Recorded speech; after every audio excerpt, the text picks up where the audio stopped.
अगर आप भी as an entrepreneur real business freedom achieve करना चाहते हो तो उसके लिए सबसे महत्वपूर्ण है एक सही सिस्टम बनाना। और सिस्टम बनाने के लिए सबसे पहला स्टेप है आपके पास एसओपी होनी चाहिए हर चीज़ की। तो अगर आप एक एंटरप्रेन्योर हो तो मैं आपसे रिक्वेस्ट करूंगा इस वीडियो का आप एंड तक जरूर देखिए, जहां पे मैं आपको स्टेप बाय स्टेप एसओपी बनाने की पूरी प्रोसेस शेयर करने वाला हूं। Hi, this is Vishal Shah. I am a business coach. I help SME entrepreneurs with business growth through my business coaching and consultancy services. Till date, 3,000 plus entrepreneurs has achieved tremendous business success through our services.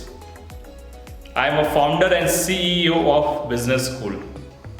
So आइए जानते हैं SOP से आप अपने business में system, effective system कैसे बना सकते हो। और उससे पहले जानते हैं व्हाट इज SOP।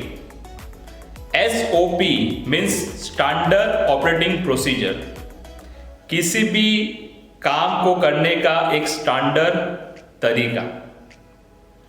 और इसका इंपॉर्टेंस क्या है, तो एक एग्जाम्पल के थ्रू मैं आपको ये समझाना चाहूँगा कि आप जरूर कभी ना कभी डोमिनोज में, पिज़्ज़ा हट में आप गए होंगे या तो उसके बारे में आपने सुना होगा। सो एक एग्जाम्पल लेते हैं कि डोमिनोज। तो फॉर एग्जाम्पल आज उसकी वर्ल्ड वाइड 17,000 प्लस आउटलेट है। अब जस्ट एक विजुअलाइज कीजिए, इमेजिंग कीजिए कि आज हर आउटलेट में हजारों लोग जाते हैं पर डे। और जब इतने सारे लोग जाते हैं तो जाहिर सी बात है कि उसमें कभी ना कभी एरर रह जाती होगी और उसके वजह से कंप्लेन आती होगी। तो आज एक मिनिमम रेशियो पकड़ते हैं कि आज एक आउटलेट से 2 कंप्लेन आती है। और ऐसी वर्ल्ड वाइड कितने आउटलेट है? 17,000 आउटलेट्स है। तो एक दिन में वर्ल्ड वाइड डोमिनोज में कितनी कंप्लेन आई? 34,000, राइट। अब 34,000 कंप्लेन को एक दिन में रिस्पॉन्स देना है तो उसके लिए कितने लोगों की टीम लगेगी? उस टीम को बिठाने के लिए कितना बड़ा इंफ्रास्ट्रक्चर चाहिए? उनको कितनी सारी और लैपटॉप, कंप्यूटर, न जाने क्या क्या और फैसिलिटी देनी पड़ेगी ताकि वो अपना काम बहुत ही अच्छे से कर पाए। अब डोमिनोज ने क्या किया, आइए एक एग्जांपल के थ्रू समझते हैं कि उन्होंने कंप्लेन के लिए कैसे एसओपी बनाई। तो उन्होंने सबसे पहले ये किया कि भाई ये 34,000 जो कंप्लेन है, पहले तो देखो इसमें कितने टाइप की कंप्लेन है।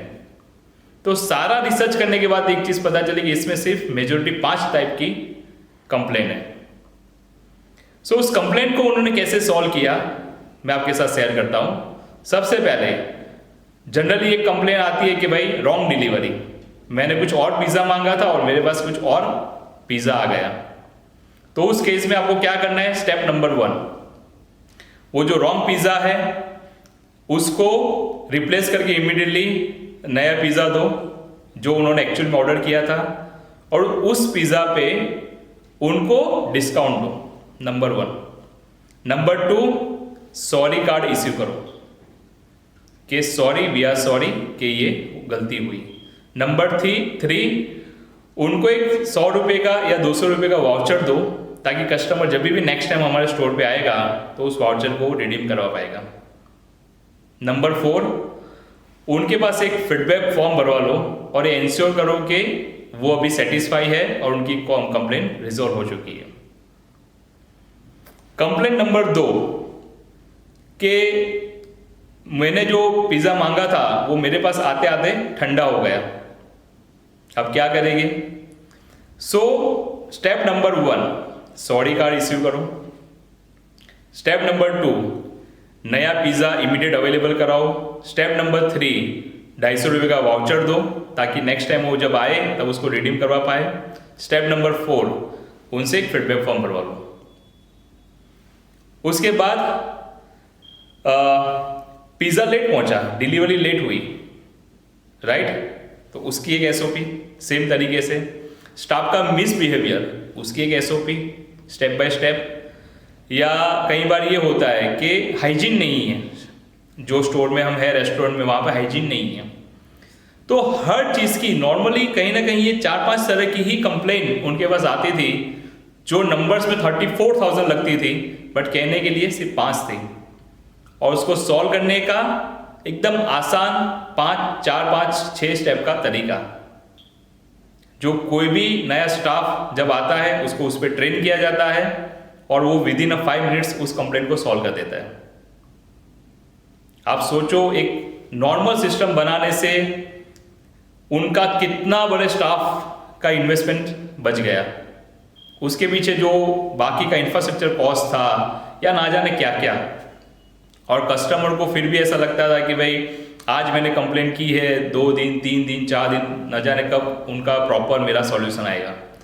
बट एक सही एसओपी 5 मिनट में आपको सॉल्यूशन दे सकती है। तो दोस्तों, ये तो कंप्लेंट की एसओपी थी। इस तरीके से एज अ बिजनेसमैन, चाहे हम मैन्युफैक्चरर हो, ट्रेडर हो, सर्विस प्रोवाइडर हो, रिटेलर हो, चाहे हम किसी भी बिजनेस में हो, हमें यही देखना है कि हमारे बिजनेस में ऐसे कौन कौन सी कॉमन एक्टिविटी होती है जो हम हर रोज करते हैं या हमारे साथ हर रोज होती है।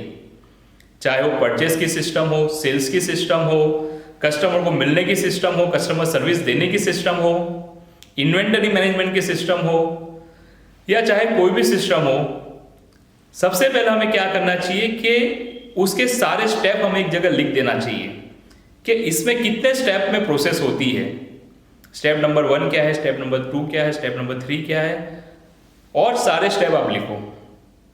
This is the first thing you have to do अगर आपको एसओपी बनानी है तो।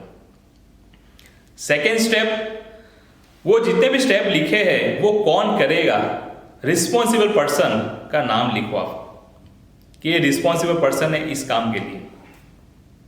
उसके बाजू में अकाउंटेबल पर्सन का नाम लिखो कि ये जो रिस्पॉन्सिबल पर्सन है ये काम उसका सही से कर रहा है, उसकी जिम्मेदारी इस पर्सन की है जो अकाउंटेबल है ये पूरे काम के लिए, राइट। सो ये आपका सेकेंड स्टेप हो गया कि वर्क फ्लोर के बाजू में आप अकाउंटेबल एंड रिस्पॉन्सिबल पर्सन का नाम लिख सकते हो। स्टेप नंबर 3, जहां पे आपको बेंचमार्किंग सेट करना है कि पहली प्रोसेस में ज्यादा से ज्यादा कितना टाइम जाना चाहिए प्रैक्टिकली, 10 मिनट्स, 20 मिनट्स, 30 मिनट्स, तो उसका बेंचमार्किंग सेट कीजिए। सेकेंड स्टेप में उसका बेंचमार्किंग सेट कीजिए। तो हो सकता है कि जो आपको एक प्रोसेस कंप्लीट करने में पहले 2-2, 3-3 दिन लगते थे, शायद वो पूरी प्रोसेस 1 घंटे में हो जाएगी। और जब भी नई टीम को ला रहे हो तो उसको सबसे पहले उस पोजीशन पे उनको अपॉइंट करने से पहले या उसको वो वर्क हैंड ओवर करने से पहले उसको इस पे ट्रेन करो आप। और या तो एग्जिस्टिंग स्टाफ है तो आप एसओपी बना के एग्जिस्टिंग स्टाफ को भी इस पे ट्रेन कर सकते हो कि आपको कौन सी प्रोसेस से और कौन सी एसओपी अपने रूटीन वर्क में आपको इंप्लीमेंट करनी है।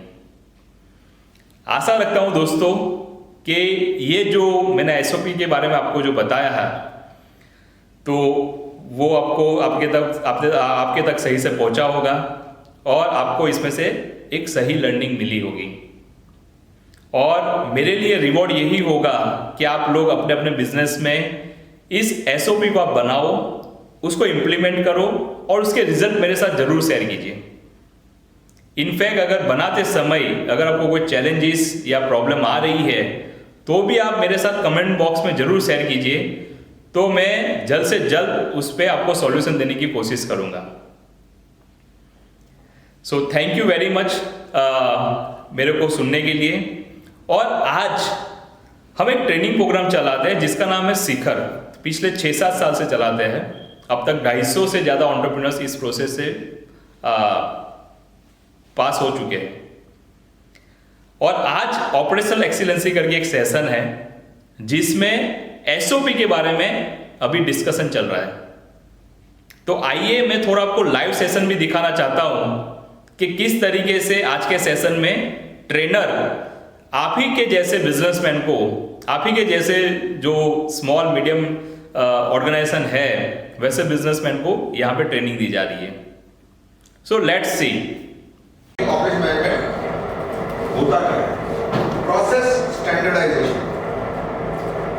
हमारे बिजनेस की हर बिजनेस प्रोसेस को स्टैंडर्डाइज करना एक लीडर का मेन काम है। चूंकि ये स्टैंडर्डाइज नहीं होते हैं, कुछ परेश भाई अपने हिसाब से काम करते हैं, इनकी टीम दूसरे हिसाब से काम करती है, तो हमेशा मिसमैच रहता है, मिसअलाइनमेंट रहता है, जिसकी वजह से तकलीफ रहती है, कंफ्यूजन रहता है, कॉन्फ्लिक्ट रहते हैं और अल्टीमेटली रिजल्ट्स डिले होते रहते हैं। सो प्रोसेस को स्टैंडर्डाइज करना, मापा जिसे कहते हैं ना, बेंचमार्किंग करना। सो प्रोसेस स्टैंडर्डाइजेशन समझेंगे, स्टैंडर्ड ऑपरेटिंग प्रोसीजर्स, एसओपी जिसे कहते हैं, सुना होगा ना एसओपी, आपने पढ़ा होगा एसओपी। तो अपने प्रोसेस के एसओपी बनाना चाहिए, हमारे काम ऐसे ही होंगे वरना नहीं होंगे, एसओपी बनाना। बेंचमार्किंग, फलाना काम इतने टाइम में ही होगा, फलाने प्रोडक्ट इतनी कॉस्ट में ही निकलेंगे, बट उसके पहले हमको पता होना चाहिए। सो जी हाँ दोस्तों, आपने देखा कि किस तरीके से यहाँ पे ट्रेनिंग हो रही है। सो आशा रखता हूँ कि आज का ये सेशन, आज का ये वीडियो नॉलेज आपके लिए फ्रूटफुल रहा होगा।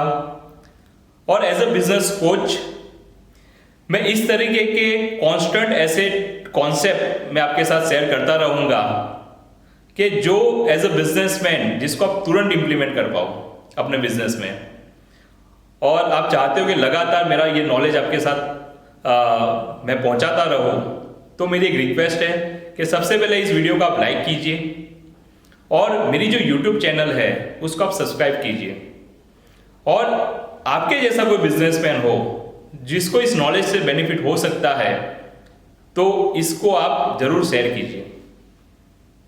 सो once again, this is Vishal Shah, a business coach, and I am a founder and CEO of Business School. Signing off for now. Thank you. See you soon.